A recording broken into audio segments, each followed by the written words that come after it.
नमस्कार, मैं हूं अखिलेश पांडे और आप देख रहे हैं सी न्यूज़ भारत। वक्त हो चुका है न्यूज़ बुलेटिन का। इस बुलेटिन में सबसे पहले हम जानेंगे कि कहां हुआ श्रीमद् भागवत कथा का कलश यात्रा के साथ शुभारंभ। आगे जानेंगे कि कहां पुलिस का जारी है लंगड़ा ऑपरेशन, जिसमें 20,000 का इनामी बदमाश हुआ गिरफ्तार। साथ ही देखेंगे कि कैसे लिट्टीपाड़ा की छात्रा ने किया घर वालों का नाम रोशन। और भी तमाम खबरों पर आइए विस्तार से करते हैं चर्चा। आगरा जनपद के तहसील एतमादपुर क्षेत्र के गांव बैनई कला में संगीतमय श्रीमद् भागवत कथा का शुभारंभ आज कलश यात्रा के साथ हुआ। भगवताचार्य श्री श्री 1008 श्री महामंडलेश्वर काशप्रणी पीठाधीश्वर गुरु शरणानंद महाराज के शिष्य काशप्रणी श्री शिव कुमार शास्त्री के मुखारबिंद से भागवत का रसपान किया जाएगा। कल से 1 बजे से श्रीमद् भागवत कथा का रसपान किया जाएगा और 5 बजे समापन होगा। श्रीमद् भागवत कथा में 7 दिन भगवान की लीलाओं का भागवताचार्य के द्वारा रसपान किया जाएगा।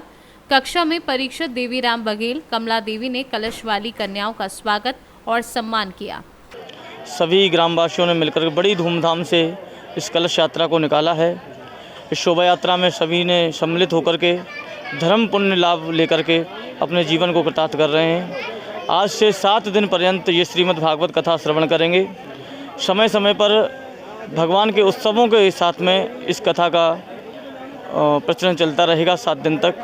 उसके बाद में पूर्णाहुति एवं भंडारे का कार्यक्रम रहेगा। जैसा भी कार्यक्रम रहेगा समय समय पर आपको अवगत करा दिया जाएगा। जिस तरह से देखा जा रहा है कलयुग चल रहा है और ऐसे आयोजन लगातार चल रहा है, क्या कहना चाहिए? कलयुग बढ़ेगा, कलिकाल बढ़ता है तो धर्म भी बढ़ता है। यत्र काल्यस्तु पूजन्ते धर्मन्ते तत्र देवता। जहाँ जहाँ कलयुग बढ़ता है वहाँ वहाँ धर्म भी बढ़ता है। धर्म और कलयुग एक साथ बढ़ रहे हैं। धर्म का अंत कलयुग का आगमन और कलयुग का अंत धर्म का आगमन होता है। आगरा से सी न्यूज़ संवाददाता विष्णु बघेल की रिपोर्ट। अमरोहा जनपद के देहात थाना इलाके के केलसा रेलवे स्टेशन के नजदीक तेज रफ्तार ट्रेन की चपेट में आने से युवक की मौके पर दर्दनाक मौत हो गई। पुलिस ने शव को शिनाख्त करने के लिए काफी प्रयास किया, लेकिन शव की शिनाख्त नहीं हो पाई। बताया जा रहा है कि पुलिस ने अज्ञात शव को फिलहाल पोस्टमार्टम हाउस में सुरक्षित रखवा दिया है और पुलिस शव की शिनाख्त करने में जुटी हुई है। पुलिस का कहना है कि मृतक की पहचान कराने के लिए सोशल मीडिया और इसके अलावा आसपास के इलाकों में सूचना दे दी गई है। जल्द ही मृतक के शव की शिनाख्त हो जाएगी। अमरोहा से सी न्यूज़ संवाददाता गौरव श्री माली की रिपोर्ट। अजीतमल कोतवाली क्षेत्र अंतर्गत NH 19 गड़िया पुल के पास चेकिंग अभियान के दौरान रात्रि करीब 2 बजे कार में 2 बदमाश नफीस उर्फ शंकरा पुत्र रशीद निवासी खानपुर औरैया और उसका साथी आसिफ पुत्र साबिर निवासी खानपुर औरैया चेकिंग के दौरान गाड़ी छोड़कर भागने लगे। बदमाशों ने तभी पुलिस पर फायरिंग कर दी। जवाबी फायरिंग में नफीस उर्फ शंकरा के बाएं पैर में गोली लगी। दूसरे को अजीतमल कोतवाली में लाया गया। अजीतमल पुलिस और SOG टीम की संयुक्त कार्यवाही से मुठभेड़ में हुई और एक बदमाश के पैर में गोली लगी, जिससे वह गंभीर रूप से घायल हो गया। घायल को पुलिस की गाड़ी से तत्काल CHC अजीतमल पहुंचाया गया, जहां डॉक्टरों ने प्राथमिक उपचार के बाद जिला अस्पताल औरैया रेफर कर दिया है। लूट के मुकदमे में 17 जनवरी से वांछित चल रहा था, जिस पर 20,000 का इनाम घोषित था। अभियुक्त के पास से एक मोबाइल फोन, एक तमंचा, एक कारतूस और एक खाली खोखा बरामद हुआ है। इसके पैर पे गोली लग गई है, जिसके प्राथमिक उपचार के लिए इनको CHC अजीतमल लाया गया है। अभी गोली फंसी है, इसको हायर सेंटर के रेफर कर दिया गया है। उपचार के बाद शेष कार्रवाई हेतु इनको रवाना किया जाएगा। इनके साथ एक साथी आसिफ सन ऑफ साबिर पिया, ये कुरैशियन मोहल्ला खानपुर का रहने वाला है। इसके ऊपर भी 3 मुकदमे हैं। ये दोनों लोग अपराध करने के लिए ये इंडिका गाड़ी खरीद। औरैया से सी न्यूज़ संवाददाता अभिषेक मिश्रा की रिपोर्ट। विकासखंड बाकेगंज ग्राम सभा सुआबोज के सूरजनपुर निवासी गुरहू के घर में अज्ञात कारणों से आग लग जाने से घर का लाखों का सामान जलकर खाक हो गया, जिसके बाद ग्रामीणों की मदद से काफी देर बाद आग पर काबू पाया गया। वहीं क्षेत्रीय लेखपाल को सूचना मिलते ही वे मौके पर पहुंचकर जांच कर परिजनों को हर संभव मदद का आश्वासन दिया है। पीड़ित परिवार को राशन व्यवस्था ग्राम प्रधान से उपलब्ध कराने की बात भी कही है। लखीमपुर खीरी से सी न्यूज़ संवाददाता रामेश्वर सिंह की रिपोर्ट। कहते हैं मंजिल उन्हें मिलती है जिनके सपनों में जान होती है।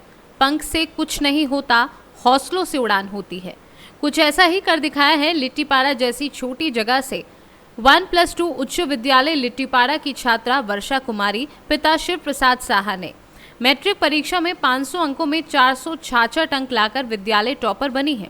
वर्षा ने अपनी पढ़ाई की शुरुआत कक्षा नर्सरी से अष्टम तक सरस्वती शिशु मंदिर लिट्टीपाड़ा से की। इसके बाद +2 उच्च विद्यालय लिट्टीपाड़ा से मैट्रिक की परीक्षा की।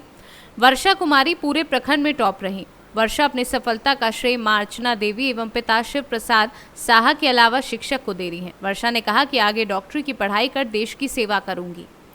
पाकुड़ से सी न्यूज़ संवाददाता प्रशांत मंडल की रिपोर्ट। नगर पंचायत अवागढ़ के पास रामलीला मैदान मंच पर RRR केंद्र का शुभारंभ किया गया, जिसमें नगर क्षेत्र के गणमान्य नागरिकों की मौजूदगी रही। इसके संबंध में वरिष्ठ लिपिक नगर पंचायत अवागढ़ वीरेंद्र पाल सिंह जादौन के द्वारा शासन के द्वारा चलाई जा रही योजना के संबंध में विस्तृत जानकारी दी गई। वहीं सभासद शिवानी कुशवाहा के प्रतिनिधि डॉक्टर जालम सिंह कुशवाहा के द्वारा भी इस संबंध में महत्वपूर्ण जानकारी दी गई और बताया कि RRR केंद्र नगर क्षेत्र के जो भी आवश्यकता वाले लोग हैं, जिन्हें उपयोगी सामान की जो भी आवश्यकता होगी, वो केंद्र से ले जा सकेंगे। जी डॉक्टर साहब, ये RRR सेंटर क्या है और क्या जानकारी है इसमें? ये शासन के आदेशानुसार सभी नगर पंचायतों को आदेश हुआ है कि हमारे नगर में जितनी भी खराब वस्तुएं या सही वस्तुएं, जैसे बच्चों के जूते चप्पलें, पुस्तकें, जो बच्चों की जिसकी पुस्तकें काम नहीं आ रही हैं बच्चों की, वो पुस्तकें, ऐसी चीज़ें कुछ जो हमारे यहाँ ख़राब मानी जाती हैं, उन चीज़ों को जो रामलीला रंगमंच पर नगर पंचायत द्वारा जो बॉक्स रखे गए हैं उनमें लाके वो दान कर सकते हैं, जिससे कि जो बच्चे इनसे वंचित हैं उन लोगों को ये चीज़ें बांटी जा सकें, जिससे कि जो ख़राब वस्तुएं हैं वो किसी के काम में आ सकें। ये हमारी शासन का भी मंशा है और हमारी नगर पंचायत के बड़े बाबू जिनकी विशेष इस चीज़ में योगदान रहता है, तो हम चाहते हैं कि सभी नगर की जनता नगर पंचायत का सहयोग करे और डोर टू डोर हम सभी वार्डों में जाएंगे और लोगों में एक जागरूकता पैदा करेंगे, जिससे कि उनके लिए जो ख़राब वस्तुएं हैं वो यहाँ इन बॉक्सों में लाकर डालें, जिससे कि वो इन चीज़ों से जो बच्चे वंचित हैं उन लोगों को ये चीज़ें बांटी जा सकें। जय हिंद, जय भारत। सरकार के आदेशानुसार नगर पंचायत क्षेत्र में RR सेंटर खोलने हेतु आदेश प्राप्त हुए हैं। उसी आदेश के तहत नगर पंचायत अवागढ़ द्वारा आज रामलीला मंच स्थल पर RR सेंटर का शुभारंभ किया जा रहा है।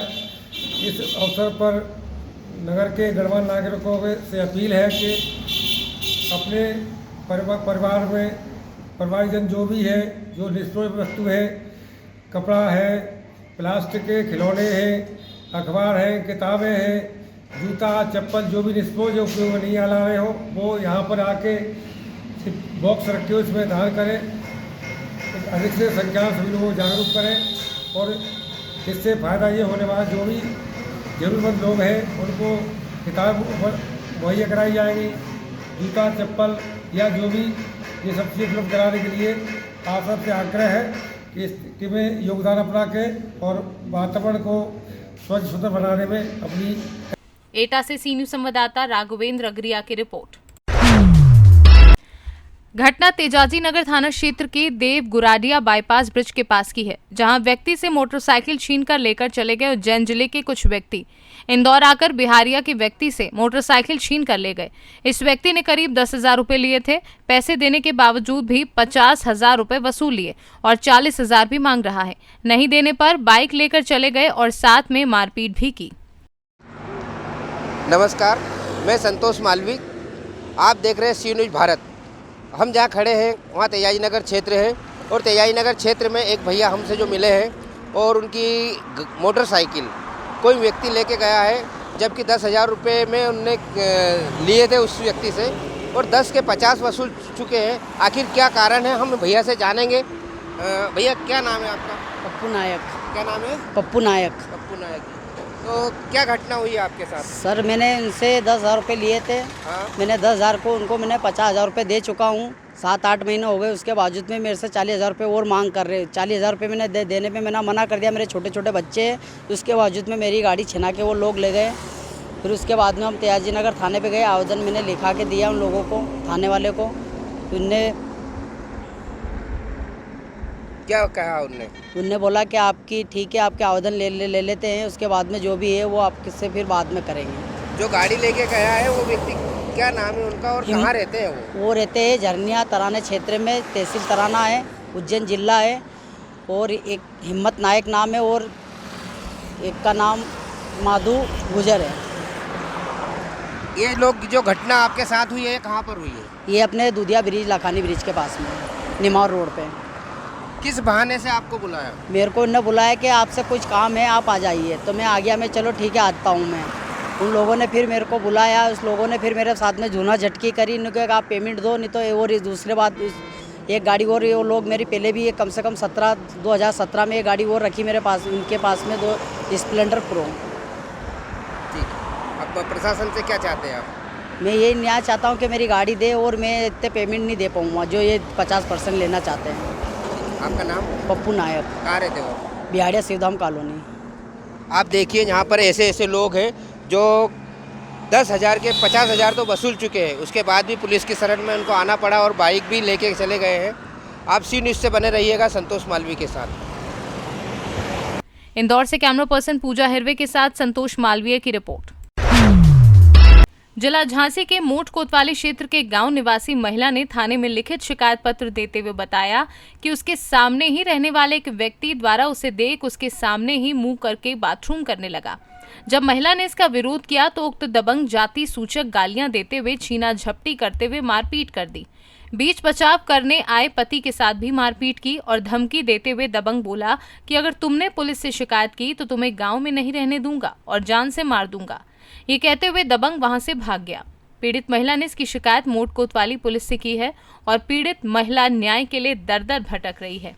कुमड़ार। अच्छा, क्या घटना हुई है आपके साथ? जो ही हो गई कि हम अपनी छत पे बैठे थे और भगवान दास को हम बरार हैं, भगवान दास कुशवाहा अपनी लेंटर पे बाथरूम कर रहा तो हमने रोका, वाने नहीं माने, गाली दी और मार भी को सब टीके बर्रा वाली तो कुछ नहीं बिगाड़ सकती है। जहाँ जहाँ तू जाना है गो सब लोगन को भगवान दास हर प्रसाद और हर गोविंद सिया शरण ये मारवे की का कहते मारवे को आ गया हमें का कहते मारो है और मारवे की धमकी दी जिनने कि हम घर में से निकाल दें, गांव में नहीं रहने दें तुम्हें। हाँ शिकायत की है आपने? हाँ। किससे की है शिकायत? शिकायत तो थाने दरोगा जी से की है। तो क्या बोले दरोगा जी? आप दरोगा जी जो बोल रहा है कि दूसरी लिख के दे, हमने कि इंस्पेक्टर साहब को देने जा सो बोले जाओ। दरोगा जी ने ले ले, बोले कि दूसरी लिख के जाओ दे, अभी जाने जे है दरोगा। बताया नहीं क्यों नहीं? ये न कही सो हम हर 2 दिन दार झगड़ा हो चुका जो हम उन्हें बेई साहब ले दरोगा जी से साहब लेते और बेई का कहते हमारी दबा लेते और वो फोन करा तो दरोगा जी हैं? अब जाने कौन से हैं जो थाने में हैंगे। कौन सा थाना है? मोट जो। झांसी से सी न्यूज़ संवाददाता शुभम त्रिपाठी की रिपोर्ट। कहते हैं कोटि कोटि जन्म लेने के बाद भी अंतकाल में ईश्वर का नाम मुख पर नहीं आ पाता और व्यक्ति मोह माया के जंजाल में ही फंसा रह जाता है। श्री रामचरितमानस में एक चौपाई है जिसमें कहा गया है कि जन्म जन्म मुनि जतन कराही अंत राम कह आवत नाही, अर्थात ज्ञानी बुद्धिजीवी लोग भी जन्म जन्मांतक तक विभिन्न प्रकार से जतन करते रहते हैं, लेकिन अंत में राम का नाम मुख से नहीं निकलता, जिससे मोक्ष प्राप्त नहीं हो पाता। लेकिन कलयुग में कहा गया है कि जो व्यक्ति अपने जीवन काल में एक बार श्रीमद् भागवत कथा महापुराण का श्रवण कर लेता है वही संसार सागर से पार लग जाता है। कलयुग में ईश्वर के नाम को भी मोक्ष के लिए आधार बताया गया है। कहा गया है कि यदि मानस कर्मणा वाचा से व्यक्ति ईश्वर के नाम का स्मरण करता रहे तो भी उसे मोक्ष की प्राप्ति हो जाती है। रीवा से सी न्यूज़ संवाददाता अर्जुन तिवारी की रिपोर्ट। फिलहाल के लिए इस न्यूज़ बुलेटिन में बस इतना ही। देश दुनिया की तमाम खबरों के लिए देखते रहें सी न्यूज़ भारत। हर खबर आपके साथ, आपके हाथ।